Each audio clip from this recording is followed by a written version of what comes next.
মধ্যপ্রাচ্যের যুদ্ধ পরিস্থিতিতে স্বাভাবিকভাবে এই যুদ্ধ ইরান ইসরায়েলের মধ্যে হলেও বাংলাদেশের অর্থনীতি, বাংলাদেশের জ্বালানি বিভিন্ন ক্ষেত্রে এর একটা প্রভাব আছে। আরব আমিরাতের প্রধানমন্ত্রী, কাতারের প্রধানমন্ত্রীর সাথে আমাদের প্রধানমন্ত্রীরও ফোন আলাপ হয়েছে।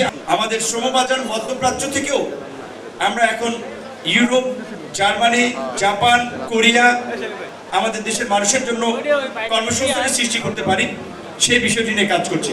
এই জুলাই গণ অভ্যুত্থান পরবর্তী এখনকার বাংলাদেশে আমরা যারা আছি সেখানে প্রকৃত অর্থে সরকারি দল বলি, বিরোধী দল বলি, আমাদের মৌলিক চিন্তা এবং দর্শনের জায়গা অনেকখানি কাছাকাছি।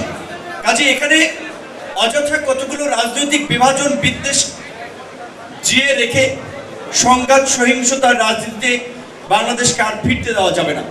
আমাদের কাঁধে কাঁধ মিলিয়ে কাজ করতে হবে। নতুন একটা সরকার গঠিত হয়েছে। সরকার গঠন হওয়ার পরেই দেখেছেন আপনারা আমরা একটা চ্যালেঞ্জের মধ্যে পড়েছি।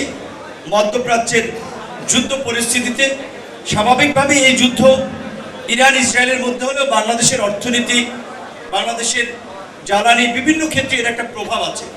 কাজে এই নতুন সরকারের জন্য এই চ্যালেঞ্জ সহ মানুষের যে প্রত্যাশা, ইতিমধ্যে আপনারা দেখেছেন যে সরকারের নির্বাচনী অঙ্গীকার অনুযায়ী ফ্যামিলি কার্ড, আগামী 16 তারিখ খাল খনন হচ্ছে, আরও যে সমস্ত কমিটমেন্টগুলো মাননীয় প্রধানমন্ত্রী করেছেন, ইমাম মুয়াজ্জিনদের বেতন হয়তো পাইলট প্রকল্প হিসেবে অল্প কিছু পরিসরে শুরু হয়েছে, but in the long term এটা সম্পূর্ণ পরিকল্পনা বাস্তবায়ন হবে।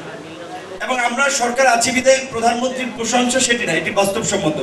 Presenting Walton Crystal Series. Switch to premium. Switch to Crystal.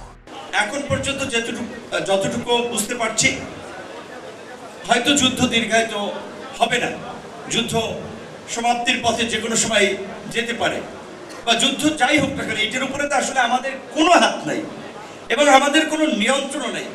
কাজে এটি আমাদের দেখতে হবে আসলে পরিস্থিতিতে কি হচ্ছে।